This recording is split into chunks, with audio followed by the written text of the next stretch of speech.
Well, Linda Purl, this is an absolute treat to be Zooming with you into your brand new Los Angeles home. Thank you so much. Happy to be with you. Just sorry I can't be in Australia, one of my most favorite countries on the planet.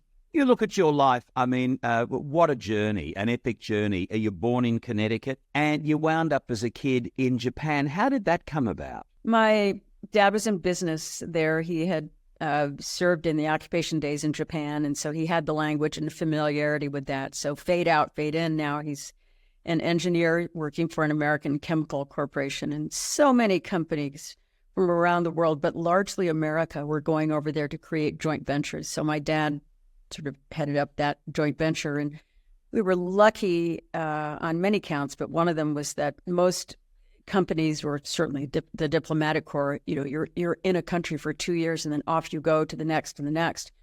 My dad's career was not that way. We stayed put. They were there for a little over 30 years. So it really was home at a wonderful time in Japan. And in fact, we got to go back recently, and it was so sentimental homecoming. The country has changed so much, but the key elements are still there. And it's just, was grateful then and grateful to go back. Well, that's actually where you commenced your career as an actor, a performer. And I read somewhere that you had your own TV show over there on Japan's educational network. Is that right? Sort of. It's a slight exaggeration. So there is a network called NHK, and it's largely the education program. And they had a huge push or interest, the population did, in learning English. So there were a number of programs of a similar format teaching English. The shows there would be a little skit of having picnic in the park, or making meatloaf or something in the kitchen, and that we would do these short little skits. And they used me because I look like this and spoke English with a good accent. And then they would cut to the professors sitting at the table, and then they would break the scene down. I would sit next to them, and they'd poke me in the ribs every once in a while, and I would say kitchen or park or, whatever the word was in proper English. So, and many people did these shows. So it wasn't my show, but I was sort of a regular person on.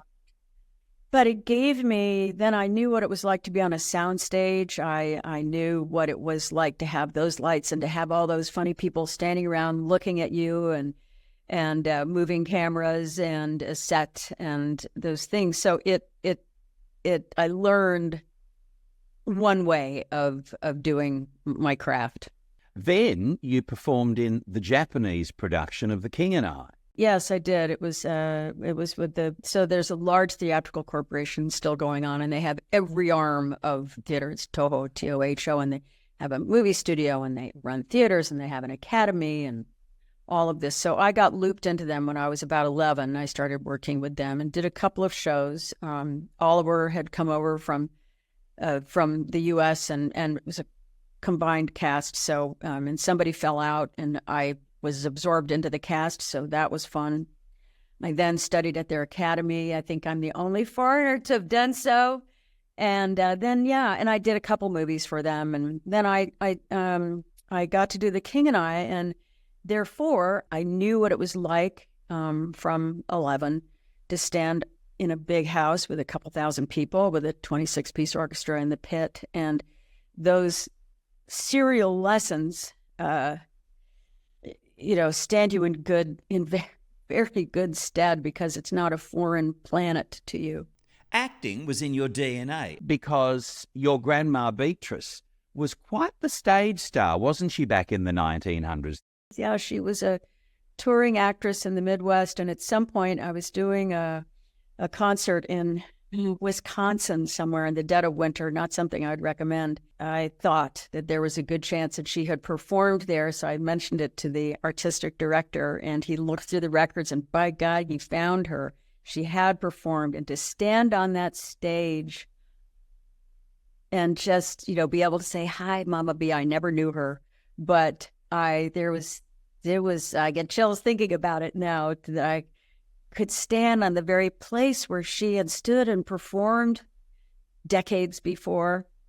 So my dad grew up on the road, Always, he grew up in a trunk, as he liked to say, traveling, crisscrossing the country on train, and he loved it.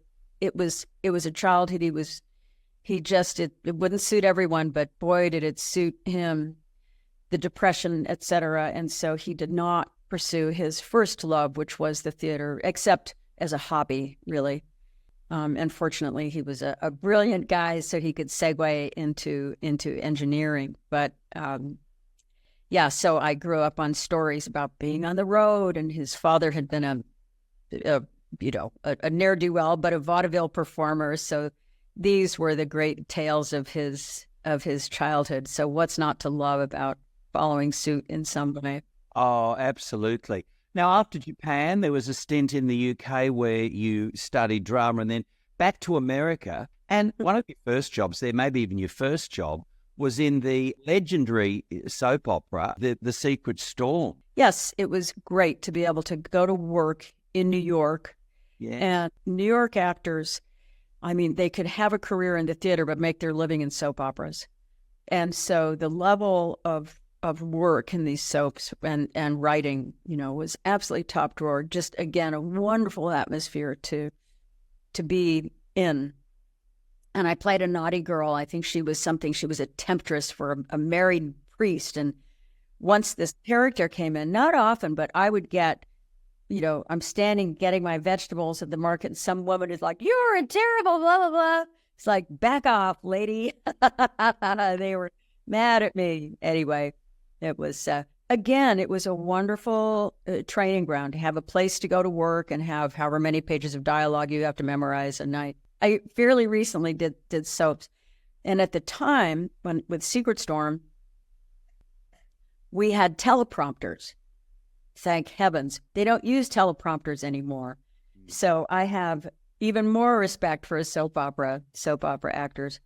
Now, the storylines, as you know, would move along very, very, very slowly. So if the audience misses a few days, they can still be in the loop. When they decided to cancel Secret Storm, having been on for, 26 years, suddenly all the writers said, "All right, we're going for broke." And the storylines were turning left and right at rocket speed. So never mind, you couldn't even use a chunk of dialogue from the day before. It was all new. It was sort of like being this fast forward time machine. And your big movie break came in a crime caper called Crazy Mama, which I think was the directorial debut of the wonderful, now late great Jonathan Demme. I believe so. Now listen, that's news to me that I had a big movie break. I'm still waiting for it. I think that whole sort of aspect of my career just a little kind of passed by. I've done some small films along the way, but yes, that was fun. And we had Ann Southern and Cloris Leachman in it. I learned how to really spit. I can spit well out of a moving car. And that was from Cloris. And she was just on the heels of having won her Oscar. And she was a creative force. She was in a constant state of almost hyperactive creativity. She was remarkable. Jim Backus was in that movie as well. Mm-hmm, yeah. And Dennis Quaid and Bill Paxton made their debuts in Crazy Mama. They did, yeah. You look at your showbiz career, it's been so busy, it's been so varied. But it was Oscar winner Rod Steiger who gave you one heck of a pep talk whilst you're making a movie called W.C. Fields and Me. Is that right? Yes, I look back now and think, at this stage, we all have those key moments of people from whom you got the download. My sister Bridges in 4th grade changed my life. It was those moments where you just get these chunks of life wisdom. And Mr. Steiger was one of them. He was playing the title character in the film. And first of all, just to work with him, to meet him was thrilling. And I don't know. I think he was having a moment in his career where he was grateful and also, a rugged survivor. And I was 18. So we were outside the sound stage and on some kind of a break. And he just talked to me, sort of a blue streak. And he said, "Don't let the bastards get you down and stick to your guns and keep going." And it was a pep talk. long before I needed it, but boy, have I referred back to that in the decades since. But the fact that he took the time to talk to me, just a little nobody, mattered, So I think he was speaking about what mattered to him. And I don't know how old he was, probably about my age at the time. So he was at that point where he was carrying the objective view, and maybe he was giving a download to many people, but I just happened to be in his path that day and was the beneficiary of that.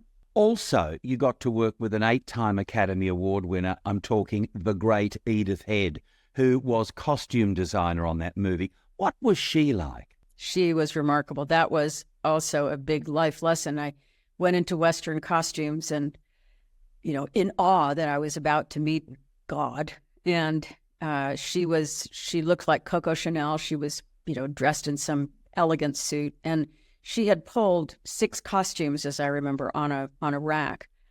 And I would have been happy if she put me in a hula hoop. I mean, whatever she thought was what we were going to do. And she said to me, again, a know-nothing little girl, fresh off the boat, and she said, "Which one do you like?" It's like, "Are you kidding?" So I pulled, I don't know, the blue one, let's say, and I put it on. But what I got from that was that she knew, she was happy with any of her 6 choices, but it was very clear to her that unless the actor or actress in the costume felt right in it, the costume would never look right. So that was her, what an extraordinary element of humility and security that she had in her talent. But, that she humbled herself to me, it was like, oh, right, that's the way to be. That's the way to be. That's how to go. Valerie Perrine also was in W.C. Fields and Me, and 9 years ago she was diagnosed with Parkinson's disease. Are you still in touch with her? Did you maintain or work up a friendship from back in those days? Not at all. She was, I did not know her really at all. We, said, "How do you do?" We didn't ever become friendly, but I remember her as this awesome beauty. She was a force. She was something of I mean this in the best way possible, a loose cannon. She was fun. She was jovial, of course. And at that point, it was an all-male set. You can imagine. They were she was the beacon. She was the shining light. Wherever she went, eyes were glued. And why not? This beautiful, blousy, fun woman, at the peak of her form. It was like, oh my gosh.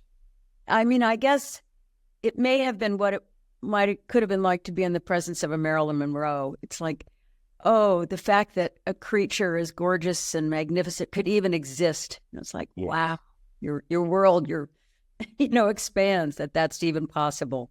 In the 70s, you guested on an array of TV series like Hawaii Five-0 with the great Jack Lord, and he would always come to set, Linda, fully made up as his Steve McGarrett character, and very few people actually got to see Jack Lord or Natural. I never did. You're absolutely right. He would come in coiffed and powdered, ready to go, which was great because it, again, that sort of set the tone. It's like, okay, here we go. We're, better be ready because Jack is off and running. You scored 2 fabulous roles in Happy Days that I guess really set the scene, I suppose, for your showbiz future. You were Richie Cunningham's girlfriend, Gloria, and it was your longtime good friend from your New York days, the wonderful Don Most, who suggested that you try for Happy Days. Is that right? He did. We met when we were 16 years old, friends to this day. And we went doing a commercial. And then we were Johnny was a little 5 minutes older than me. So there was no sense in moving out to California until you were 18 because you couldn't work. You were a minor.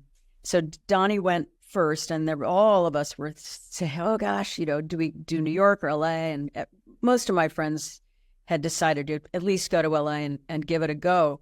So the only person I knew out here was Donnie. It's like, Donnie, what are you doing? He said, well, you have to get your driver's license. And really? And you have to have, a few months of you have to have about $600 in your bank account because that'll pay the rent for a few months before you get a job. Anyway, he was my Google. So my girlfriend and I moved out following Donnie's directions. But then he kept looking out for me, and he got this pilot that was picked up for a few episodes of Happy Days. What's that? Who cares? And he called and he said, they're looking for a recurring role for Girlfriend, and it sounds like you'd be right for it. So thanks to Donnie, I went in and I did my little audition, and I ended up doing the show, which led to, well, lifelong friendships. What happened to Gloria? I mean, she was such a gem, and then all of a sudden she was no longer there. After a couple of years, it had started off as Ron's series, and as can happen, unpredictably happen, it was the Fonzie character that really took off, and the audience demanded to see more and more. So, and Ron was always thinking about directing, so he made a graceful exit. Then all of the ancillary characters, his brother, just there was no need for us. So out you go.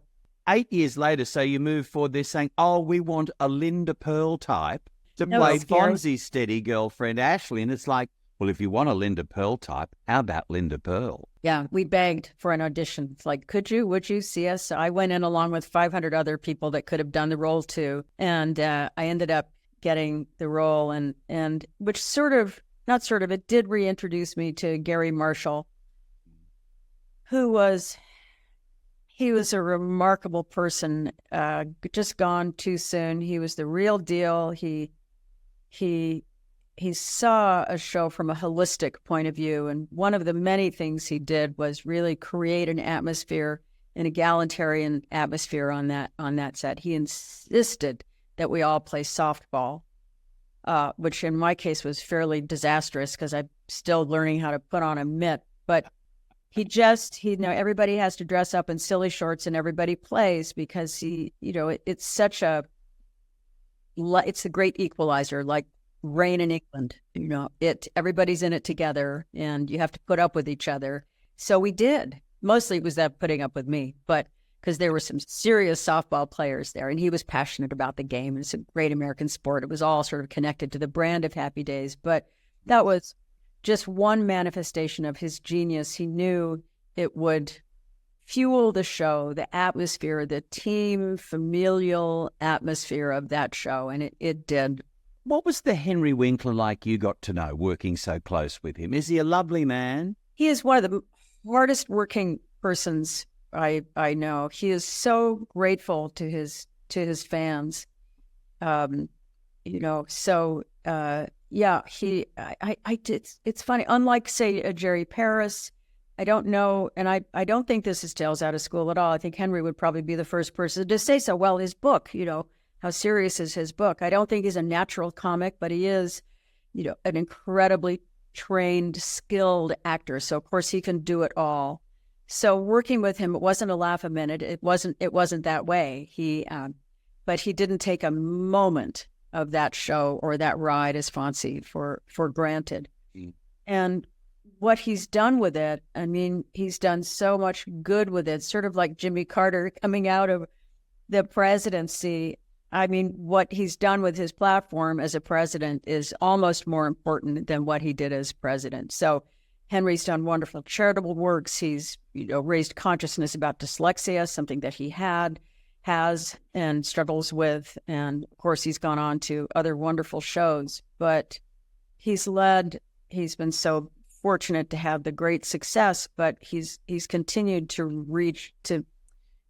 live a meaningful life, leaving some lovely legacies. I know, of course, you and Ron Howard became great friends, and it's interesting because in 1980, you, Ron, and Don made a movie called Leo and Laurie, and it was Ron's parents who did the catering. It was kind of shot in your various apartments and things. Right. It's a real pull together.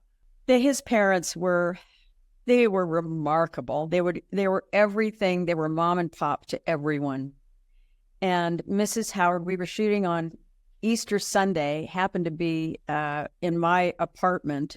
So there we all were, all crammed in together. And Mrs. Howard, who was doing, along with, I'm sure, costumes and God knows what else, she came dressed in a sapphire blue onesie of an Easter bunny. Now, we live in Los Angeles, so you can imagine she had to drive across town with her Easter bunny and somehow negotiating the big, fuzzy tail on her back. She didn't care. She was for her son, and she arrived 2 huge baskets of eggs and sandwiches, and there she was, her sweet little face.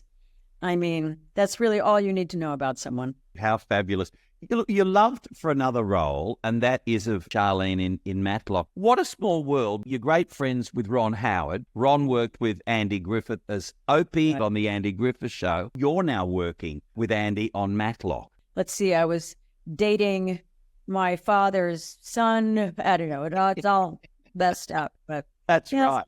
I was thrilled to have that job. And again, Andy was brilliant. He was such a surprising person to me. I think I had some sense of what he might be like, and he was not that. He was brilliant. He was an intellect, which is not something I would have thought of.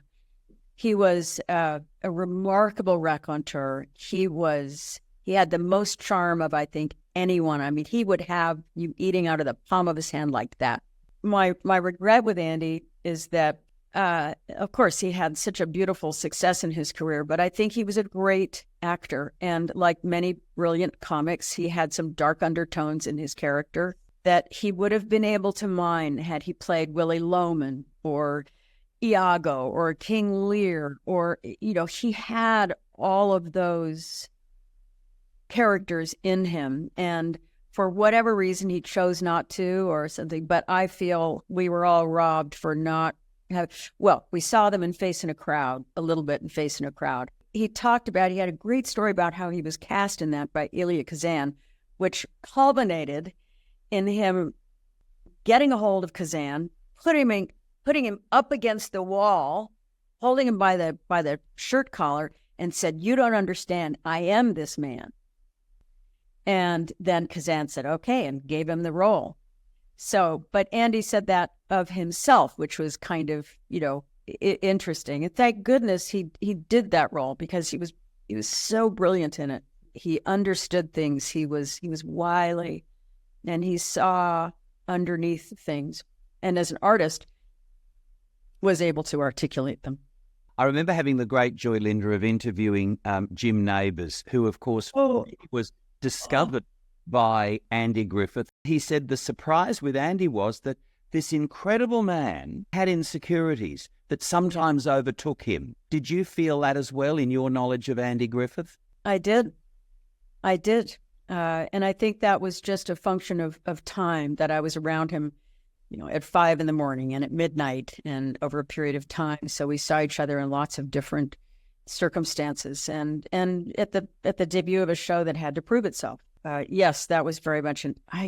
Only one time I got to have dinner with Jim Neighbours, and it was, "Hi, how do you do? I love you." I mean, he was just a field of love. He was a remarkable, smart, generous, person. I know. Another one gone. Why did you not stay with the series? I mean, looking very objectively, I loved the relationship between you and your TV father, but what made you decide to move on so quickly? It's a little difficult. It was not what I think any of us sort of set out to be, and so I thought, where am I in my career? I was, but the age that I was, but I must have been in my 30s. So I didn't have a family to support. I was single, and I couldn't. The reason to stay was that it was a wonderful paycheck.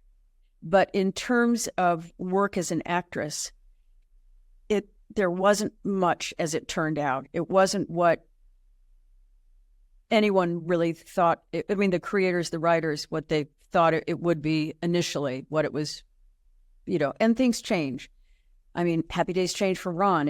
it happens. So I understand that. But I thought, in dark of night, I thought, well, what am I doing here? I'm just sort of saying, here's the paper, and sitting there in wonderful costumes with huge shoulder pads and that funny sort of 80s hairdo.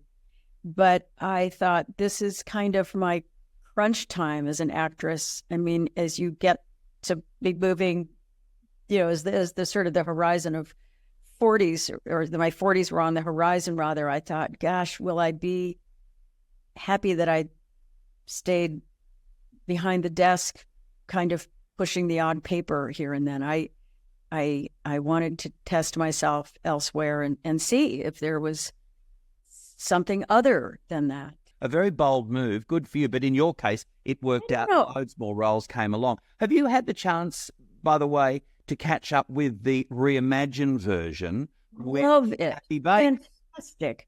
Oh, it's fantastic. Of course, anything with Kathy Bates is going to be fantastic.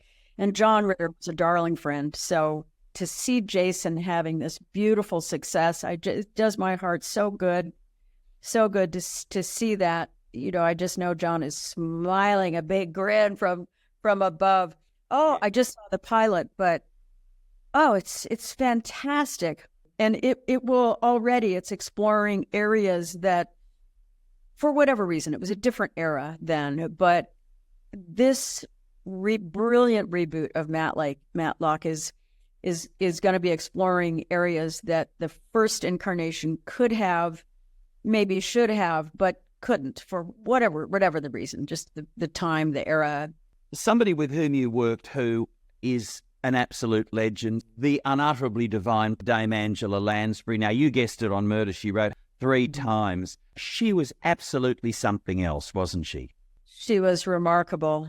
I recently got to do MAME, and that she originated, so I've been thinking about her so much through that journey. Yes, she was a great woman, and I'm so privileged to say that she became something of a friend. I was running international theater festivals for several years, and so reached out to her because she's international and she's theater and she's generous, and she was so supportive. She was always there with an encouragement. She would show up at fundraisers. She gave introductions. She was just for people. She moved people's lives forward on a regular basis.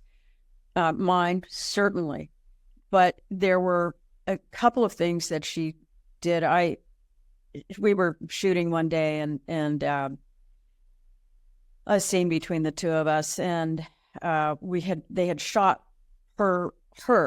So, and then we broke for lunch, during which time she went out and got root canal. She had nothing else to do that day. She came back to the set, which she absolutely needn't have done because the camera was just turning around now to shoot me. She didn't have to be there. I would have been very happy to do it with a script super. Not Angela. She turned up and she sat there with, drooling and to do the off-camera lines. I've never heard of an actor doing that. She did. And the other thing the story I love to tell, because it's one of those things, it's like, well, that's really all you need to know about someone. Many members of the crew made it a point to come up to us guest people and say, so this is what Angela does. She makes sure that friends of her era who need to earn a certain amount of money in order to establish stars who weren't necessarily working, but they needed to get their minimum that year to have their health insurance. So she would just see to it that they would come in and do a guest shot. If the minimum wasn't quite enough to make their insurance, Angela would just, it's illegal, and I could say it now because she's gone, and probably so are they. But she just saw to it. It was so practical. It was so holistic. And there was the sound man who wanted to be a writer, and so she saw to it that he had his shot. He wrote a script. They shot it. Now he's a member of the Writers Guild. All of the assistant designers or assistant directors got to direct or got to designers that would get that credit. So they could say that they were costume designer on Murder, She Wrote, or that the assistant director could say he had directed Murder, She Wrote. I mean, come on. It was always very professional. I'm sure all of these people were more than qualified, but they needed that break. They needed someone to go, here you go. I'm going to And as a parent, now seeing my 29-year-old, when my son was just emerging into his career, I've had a couple of those people do that for my son. My son was a professional soccer player ultimately in Europe. And what do I know about soccer in Europe? Exactly nothing. So, but, a couple of friends would say, oh, meet this agent, or the chairman of Bill Kenwright, who's gone too soon, but Bill Kenwright sent some scouts out to see my son play, and then organized for him to have a tryout at Everton, which Bill was the chairman of Everton. Lucius didn't make the team, but just the fact that he had been awarded that tryout, he was the thing that launched him in his career. It was like, oh, people, you got to try out with Everton. Okay, well, try out with us. And then he was off to the races. It may or may not have happened otherwise, but that kindness, someone opening the door for you and just saying, here you go, make good on it, work hard, don't embarrass me, but here you go. And Angela was that person. I mean, I know, and always so kind to fans and to everybody. And I think that the word no was not in her vocabulary. I like that. Yeah, I'm going to steal that. That's good. You played Jean Smart's sister, Kathy Vance, on Hacks. Was that a fun show to work with? Did that have a nice dynamic? Oh, tremendous. I mean, Jean is so rare and so special and generous and kind. And so, yes, of course, I was thrilled to be on the show for a split second.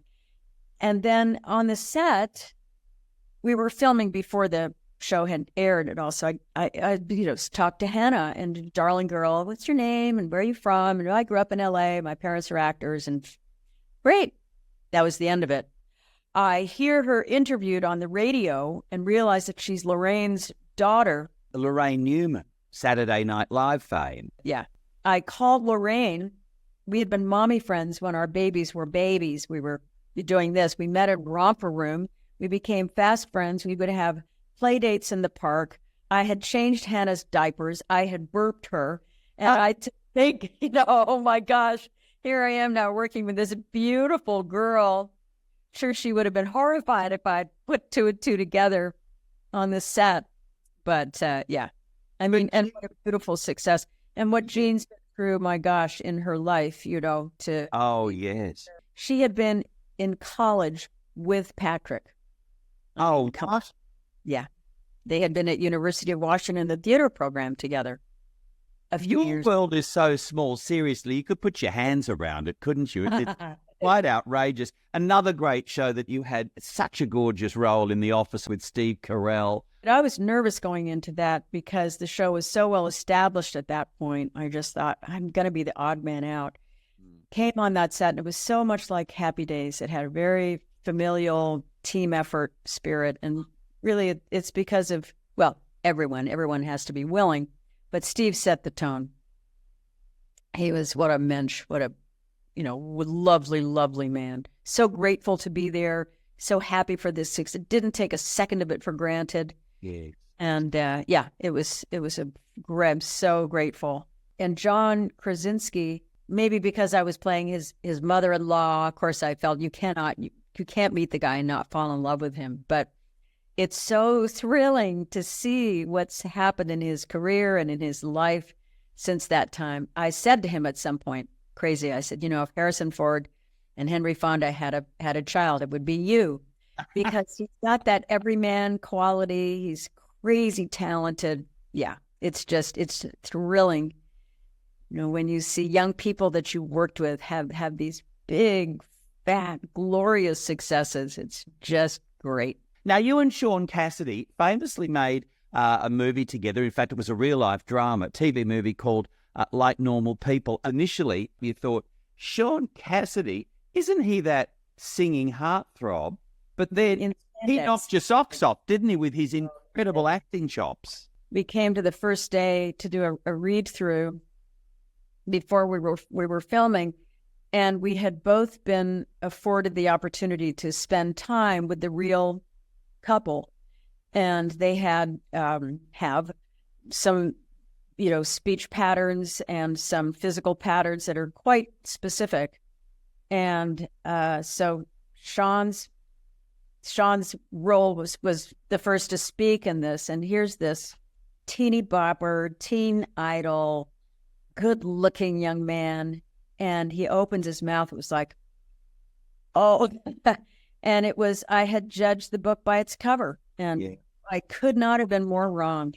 What a gorgeous actor. And apparently he does everything because he's this, musician, singer, composer. He's a great writer. He's had all these hit series that he's thought up at the last year. So like most members of the Cassidy family, he does it all. And he was great. That's actually one of my most favorite projects ever because of what it was about and the world we got to be exposed to in that movie.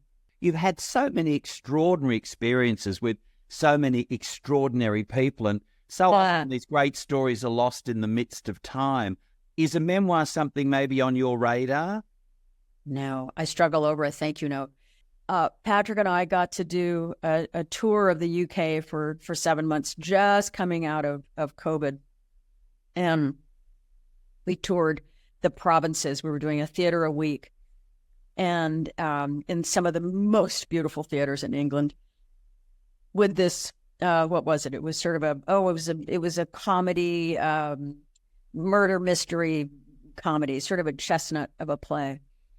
And we would come back from a night in the theater and just be so astonished at what happened that I started keeping a journal because I thought, we'll never believe it if we don't keep it. So that I have thought, maybe to publish that. I mean, we had, for instance, we were leaving Windsor and we were going up to Belfast. There was the worst storm in 100 years that hit the UK.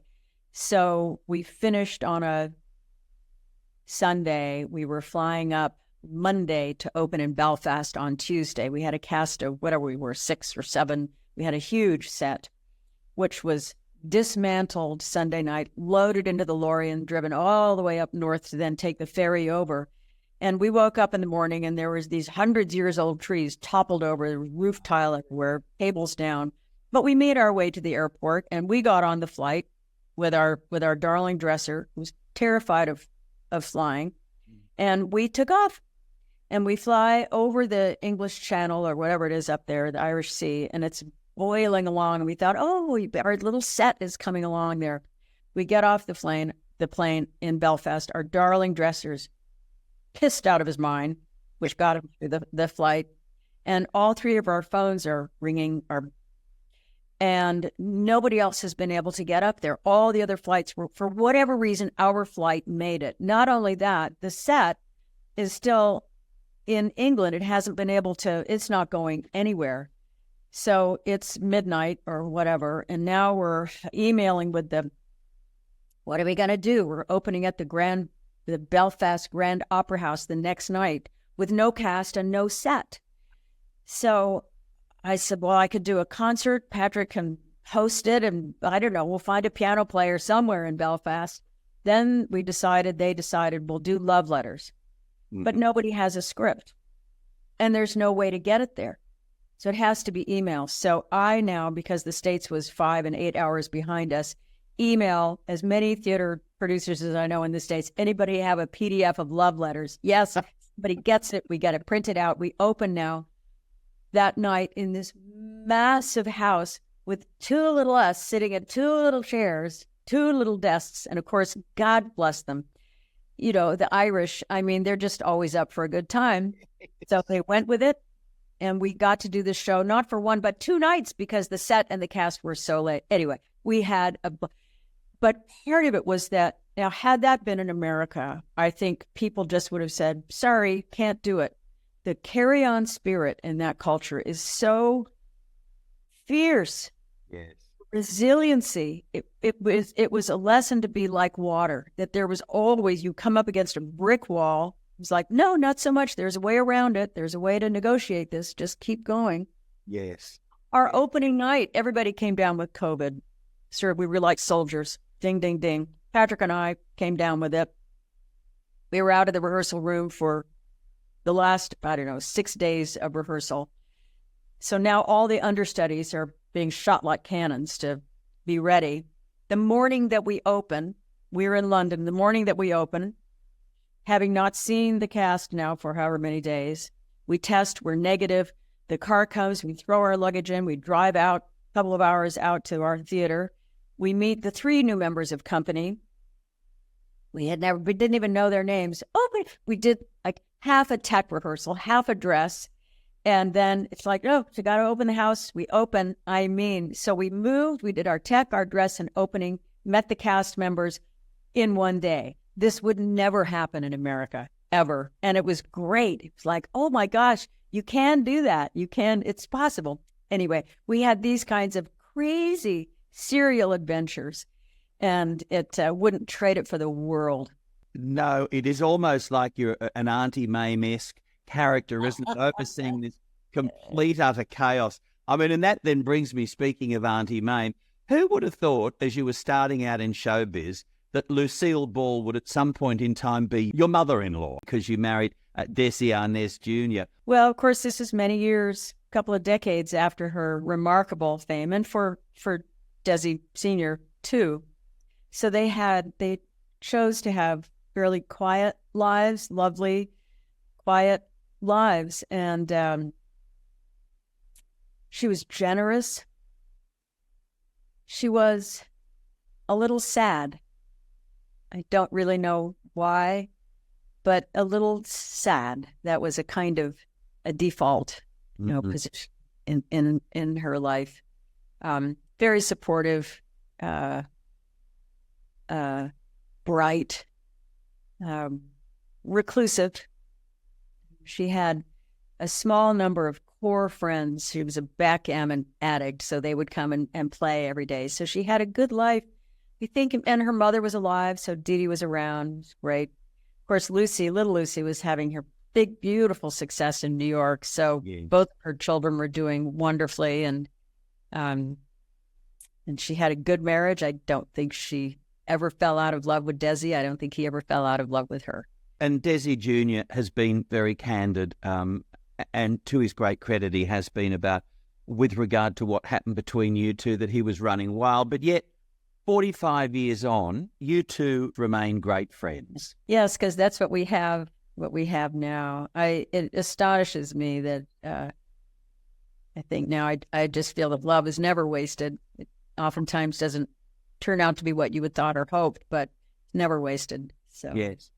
Well, I mean, speaking of that, Linda, in a scenario that could have been ripped from a Hollywood movie script, what about you and Patrick Duffy? I mean, you've been enjoying this beautiful romance since 2020. Pick up the story, how it was that you two just fell madly and beautifully in love. We were passing acquaintances. We had met once in 1980, again in 2000, and then again, as you say, in 2020. I think it was probably, well, anyway, we became a thing in 2020. But we had passed in the halls of some event the year before, and I was living in New York at the time. I was going to see Richard Thomas in a play. And he said, oh my gosh, they had done art together on the West End. And he said, I've lost contact with Richard. Here's my email. Please put us in touch. It wasn't to give me his contact information. It was for me to pass it along to Richard. Yes. So I did, of course. And then the three of us were just in sort of a group text. Richard was doing a play in New York. I was too, pretty soon. And Patrick said at some point, oh, I think I'm on my way to Canada to a film. I'm going to try to come up, and maybe the three of us can get together for a jar or something. COVID. So, but now we're in this three-way text, and then we just kept like, what are you going to do? Patrick repaired to his place in Oregon. I repaired out of New York, which was dead and like a science fiction movie. It was so empty. The play closed, everything closed. I repaired to my home in Colorado, and there's no life. There's nothing on the calendar for a year. So we just started texting every once in a while, and then we figured out FaceTime, and then somebody said, well, what about this thing, Zoom? It's like, well, what's that? And the thing is, had it not been for COVID, we would never have had that window of time. We ended up eventually Zooming every night for 2 to 3 hours. And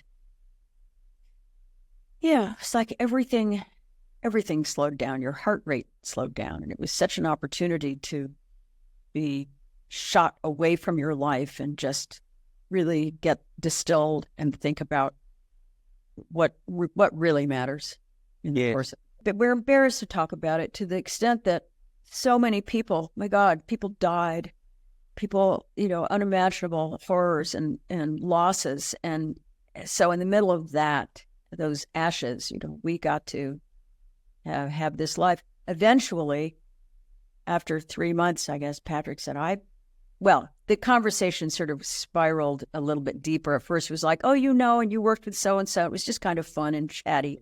It's fun. And then, as happens, the conversation would just turn a little bit deeper. Patrick writes poetry. He read me some poems. Like, oh, he writes poetry, does he? Okay. And we talked about family and our beliefs, and there was just this kind of gentle knit that happened. Terrifyingly, Patrick said, I'm driving over to see you. And, of course, I was thrilled. But I think we didn't say this. I think it was just a tacit understanding that at that point, look, we're grown-ups. We had established this lovely friendship. So we thought, well, if there happens to be another incarnation of this relationship, great. And if not, we have what we have, and that's wonderful. So that was it. He drove up the driveway and never left. It was kind of made for the tabloids, wasn't it? What is one headline? Like Happy Days for a Dallas Heartthrob. Oh, I like that. Okay. You made a couple of movies together. One was Doomsday Mom a couple of years ago. But what was it like being on a movie set together and having to work so closely with one another? It was interesting because we both are one of the ways in which we're synchronistic is that someone offers us a job and we, individually or together, the knee-jerk reaction is yes. And the next question is, and by the way, what is it? So we're inclined to just jump into work, especially at this point in our lives and careers. So we said, yes, wonderful. And then we didn't say it to each other right away, but it was sort of, what if working together is a disaster? Not only that, we were shooting in Canada, and at that point, it was COVID restrictions were in full swing. So we got off the plane, and their habit was to, much like Australia, they wisely threw us in a room for 2 weeks. We weren't allowed to step our toe out the hotel door. So we thought, well, can we exist in a tiny space together for 2 weeks? And then can we work together? Well, we passed with flying colors. We laughed. We had so much fun. It was hysterical. And somehow it was almost a disappointment when we were jettisoned back out into the world. We adopted a seagull. We had a little balcony, and Elmer was his name, we decided, and we would feed Elmer and sing to Elmer, and he would hang out with us for 20 minutes at a time so it was ridiculous. Now we're on the set together, and it's like, what if he's a jerk on the set? What if he's not nice to the crew? And I'm sure he was thinking the same thing, and it wasn't that at all. Not at all. It was seamless. So, which was helpful because then I think we thought when we went to do the tour for 7 months, I mean, we're living together, we're on stage together, we're never apart. We knew we would be just fine. We would be better. Well, of course, you came back for seconds because you've just made another movie called Hollywood Grit that is coming very soon. So obviously, when you were both assessing how that dynamic worked on a movie set, it was absolutely fine. Look, Patrick is also busy with his Duffy's Dough sourdough business, and his sourdough starter has been around for something like 70 years. Is that right? Yes, that's correct. His mother was gifted the starter in Alaska by some probably kind-hearted, experienced housewives up there. They thought, oh, God, this poor girl from Montana isn't going to make it unless she's got this sourdough. So it's been in the Duffy family ever since then. And Patrick's a wonderful baker with this dough. And at some point he said, oh, I should start a business with this. It's like, of course you should, naturally. And we have a friend who coined a phrase who's our age, And he was talking about work and what he wanted to be involved with. And he said, I'm at the legacy stage of my life. Everything I do matters. Everything has to be aligned with my core values. Like, wow, okay, that's a hard call, but it was sort of a kind of a trajectory compass point reset. So I think we're having that feeling that we wanted to, blessed as we are, to be able to be involved in some way in a project, align ourselves with a project, create a project that would be involved with giving back in some way. That was sort of the amoeba mixed in there with Patrick's idea of starting a company. Anyway, we went to some smarty pants friends and they said, sure, crazy to do it, but this is what you do. You start an all-in-one kit, sell it online, so you're not dealing with retail. You get your e-commerce platform. It's like, what's that? Create your logo. Okay. So we did. And they said, just make 200 kits. And if they sell, launch in the summer. If they sell by Christmas, great. And if not, you've got Christmas presents. So we jumped in, not knowing how do you get a box? How do you ship the box? How do you get the logo on the box? How do you, all these things. You dehydrate the, we had to get food licenses to get this project, underway and to actually make the starter. Every single flake of the dehydrated starter were made by Patrick. Anyway, we launched on a very, very slow news day. People Magazine, the digital, picked us up, and we had sold out our whole 200 before noon on our opening day. Terrifying. It was like, yay! Oh no, now what? So we had to run with it. The house was completely taken over with rolling pins and boxes and mitts and all the things that would go into the kit. And so we got to do it. And such fun, so outside of our comfort zone, we've been at a university of business, of how to and how not to. But anyway, thank you for asking about it. Oh, and we were able to give our net proceeds would go to food scarcity programs. Oh, great. Because we're a food-based thing. And we thought best to stay out of the political arena at the moment and try to do what we can to help a real need. No one should go hungry, as we know. So anyway, we've just brought the site down, and we are at that kind of scary, exciting moment where we have a big announcement to make in the spring, and we can't talk about it right now. But that's been the journey to date. So stay tuned. For our UK viewers, Linda, you're going to be performing in London at the Pheasantry. Tell me about the show.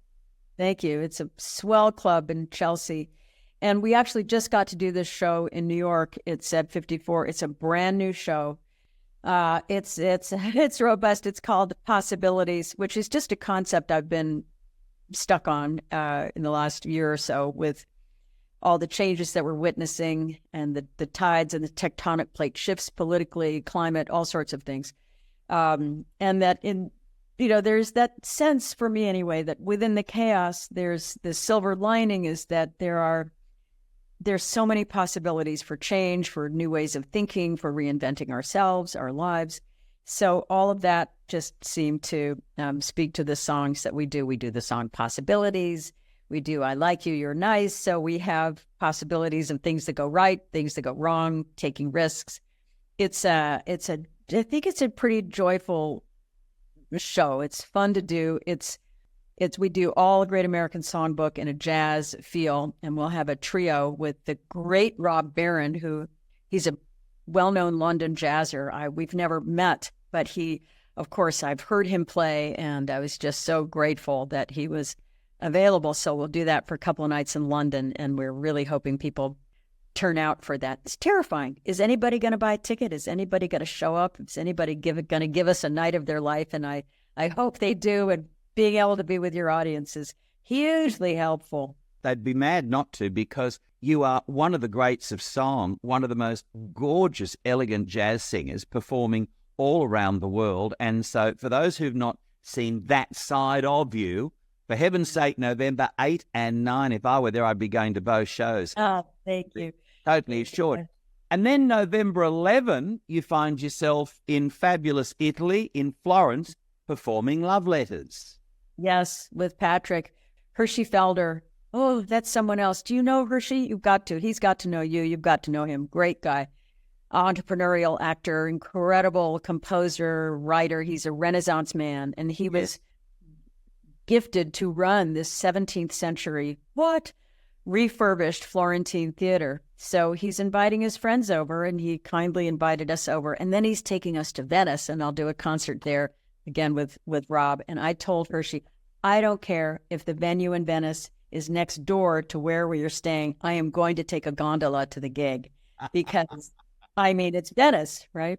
Now, for those who also want to keep up to date with everything Linda Purl, you have a website, lindapurl.com. And, of course, that showcases your music. People can buy your albums, know what's coming up next, and also keep abreast of where in the world it is that you'll be performing next. Thank you for that. I appreciate that. Thank you so much for your time, and I look forward to catching up again sometime. Oh, my goodness. You make it so effortless.